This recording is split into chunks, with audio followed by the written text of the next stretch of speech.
De retour à tout savoir. Écoutez, j'aime bien quand on reçoit des coachs ici sur le plateau parce que ça me permet moi-même de travailler. Aujourd'hui, on va essayer avec la coach Mélanie Gad de sortir des pensées automatiques. Et je ne suis pas la seule à en avoir, hein. Ne me regardez pas comme si j'étais la seule. Je pense que tout le monde en a des pensées automatiques. Et je pense que ça vient de bien loin d'une expérience qu'on a vécue. Et comme tu as dit, il y a toujours un déclencheur. Mhm. Oui, il y a toujours un déclencheur. Puis le déclencheur, il n'est jamais prévu d'avance, hein. On ne sait pas ce qui va nous déclencher. Fait que c'est ça qui génère cette fameuse pensée automatique. Elle arrive ploum, directement. Et ça arrive à tout le monde, à monsieur, madame, tout le monde. On ne va pas dire que oui, parce que je suis coach, je n'ai pas ce genre de mécanisme-là. Non, non, ben, moi, la première, ça m'arrive. C'est pour ça que je le partage. C'est ça. Fait que moi aussi, je suis passée à travers tout le processus et je passe régulièrement à travers ce processus-là pour, OK, j'ai une pensée automatique, qu'est-ce que j'en fais? Tu as le terme assez spécifique, peut-être que c'est un terme de coaching, pensée automatique. Pour quelqu'un qui nous regarde, qui se demande, c'est quoi une pensée automatique? Oui, c'est quelque chose qui arrive dans ton cerveau. Tu sais, j'imagine souvent avec un petit nuage, tu sais, un petit nuage qui passe. Puis il est plutôt gris, ce petit nuage, puis il transporte peut-être de la pluie, même du verglas. Tu sais, c'est quelque chose qui n'est pas agréable. Puis à un moment donné, s'il reste là, il va se transformer en croyance. Il va se transformer en orage qui va juste rester sur toi. Fait que la pensée automatique, c'est celle qui arrive. C'est le petit nuage qui arrive comme ça et tu choisis de savoir ce que tu veux en faire. Est-ce que tu décides de souffler pour qu'il s'en aille ou tu décides de le subir? Fait qu'objectif aujourd'hui, c'est qu'on le fasse passer. Et qu'on arrête de les subir parce que les pensées automatiques, écoute, quand tu as parlé, je vais être authentique là, comme j'aime si bien le faire, vous connaîtrez toute ma vie finalement là, bon Dieu. Oh. Comme je te disais, quand j'ai choisi ce sujet-là pour qu'on en discute, c'est parce que personnellement, je vis continuellement ces pensées automatiques et je te prenais l'exemple d'une petite chicane que j'avais eue avec ma sœur parce que pour moi, ça c'est moi. J'ai des personnes prioritaires dans ma vie. Donc, quand je me réveille le matin, que je reçois plusieurs messages, je me dis, « Oh, telle personne m'a envoyé un message, je vais lui répondre et puis le reste, bien, au courant de la journée, je pourrais le faire. » Et ça arrive que ma sœur, elle ne me répondait pas quand moi, j'avais besoin qu'elle me réponde. Puis du coup, ça me rentrait dans une spirale de frustration. Un beau matin, ça a juste fait boum. Eh oui. Parce que tu l'as dit, c'est le mot-clé là-dedans, c'est « pour moi ». Ah oui, c'est ça, oui, pour moi. Pour moi, c'est comme ça. Ça s'appelle une perception. Fait que le fait, c'est j'envoie un message à ma sœur et elle ne me répond pas.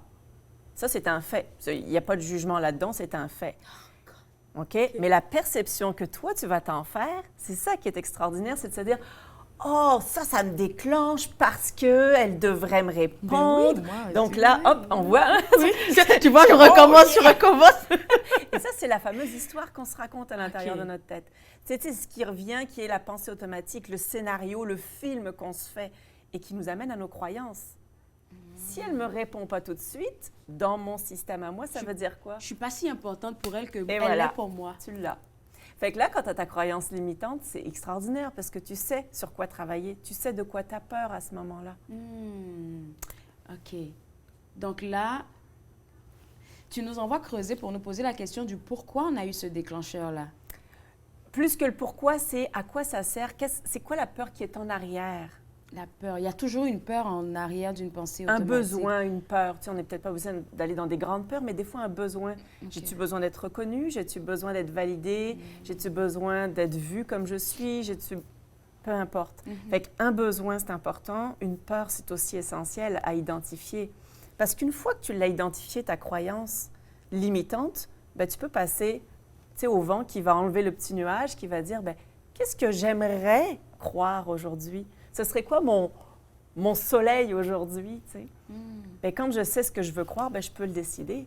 Fait que quand, je te demande, là, quand toi, une fois que tu as vu que c'était ta croyance limitante qui était là, qu'est-ce que tu aimerais croire quand ta sœur ne te répond pas? Bien, j'ai décidé de croire que c'est parce qu'elle est occupée. En fait, parlant de cette chicane-là, je suis même allée plus loin en lui disant, écoute, si on n'a pas besoin de se parler tout le temps ou que tu n'as plus envie de me parler, bien, c'est bien. Elle était comme, tu vas un peu trop loin parce que j'étais occupée. Et bien, ce n'était pas la première fois, mais en fait, dans sa tête, je veux pas que tu dises ce genre de choses-là, mais moi, j'étais vraiment loin poussée comme, non, j'en veux plus. J'étais dans la fuite en avant parce que j'avais peur de me sentir blessée, rejetée, ce genre de trucs-là, alors que ça n'avait pas rapport. Fait que, tu sais, c'est intéressant. Il y a deux choses à faire qui vont être distinctes. La première, c'est de le faire avec toi. Fait que de faire tout ce parcours de, OK, il y a quelque chose qui me déclenche, de quoi j'ai peur, qu'est-ce que je crois en ce moment et qu'est-ce que j'aimerais croire. Ça, c'est un travail qu'on fait tout seul, dans son coin, pour relaxer puis redescendre le système nerveux à quelque chose d'acceptable. Ensuite, une fois que ça s'est descendu, là, tu peux aller parler à l'autre personne en me disant, écoute, honnêtement, voici le film que je me suis fait. Mais je serais curieuse d'avoir ta version des choses à toi. D'accord. Puis là, elle va pouvoir te confirmer que oui, elle était peut-être occupée ou qu'elle a complètement oublié ou qu'il y a eu un autre appel hyper important en même temps. Et là, ça devient comme agréable avec un beau soleil. Alors, ce que j'aime avec ton travail, c'est que tu donnes des outils gratuits qui sont sur ton site web et c'est sur ça qu'on va s'appuyer pour décortiquer un peu, on va dire, comment sortir de ces chemins automatiques-là. Et tu l'as bien mis sur le site web. Le premier acte, c'est le déclencheur, on en a parlé. Ensuite de ça, la perception. Et j'aime bien les questions que tu poses. Donc, dans le volet déclencheur, c'est qu'est-ce qui a déclenché ça? Donc, c'est la première question à se poser. Est-ce que tu penses que je devrais prendre une feuille et un stylo pour faire ça? Oui. Moi, je conseille toujours de l'écrire parce qu'on le visualise, puis de le nommer en même temps à haute voix. Donc, on utilise tous les sens. Je suis kinesthésique, je vais le faire. Je le vois, puis je m'entends le dire. D'accord. Extraordinaire. Deuxième chose, perception. Écris le scénario qui se passe dans ta tête et ensuite, tu dois te poser, la question à se poser, c'est qu'est-ce que je me dis par rapport à ce scénario? Qu'est-ce que je me raconte comme histoire? C'est quoi le film que je me fais? Quand ma sœur ne m'appelle pas, qu'est-ce que je me dis? Je ne suis pas importante pour elle. Peu importe. Nomme-les. C'est ça qu'on veut que tu écrives à ce moment-là. Même si c'est négatif, il ne faudrait pas avoir peur de... Ah non, au contraire. C'est ça, vide-les. C'est juste du négatif qui va sortir. Mais c'est sûr, c'est ça, comme vide-les, là, vide-les. Et le troisième, le ressentir, on n'en a pas beaucoup parlé. Qu'est-ce que c'est ce volet? Qu'est-ce que ça me fait au niveau du corps? Tu sais, est-ce que mon cœur se serre, ma température corporelle augmente, mon cœur, comment il est, ma respiration, comment elle est? J'ai-tu chaud, j'ai-tu froid?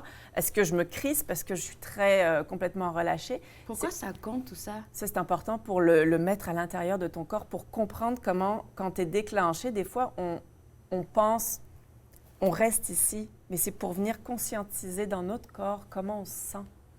D'ancrer ça juste de... OK, oui, là, effectivement, j'ai un peu chaud, mon cœur bat un peu plus. Ça nous permet de nous recentrer sur nos sensations corporelles.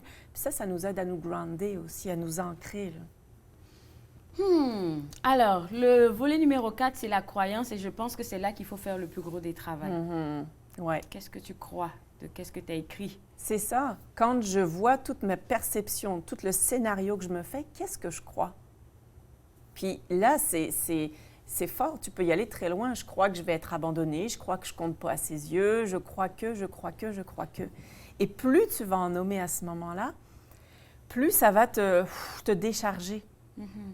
Fait que rappelle-toi qu'on l'écrit, qu'on le voit et qu'on le nomme à haute voix. Fait que c'est comme une sorte de décharge. Probablement qu'il y a de l'émotion qui va arriver à ce moment-là. Puis là, tu regardes le ressenti.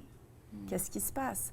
Puis quand tu es rendu à cette étape-là, la prochaine étape, elle va se faire plus facilement, qui est qu'est-ce que j'aimerais croire?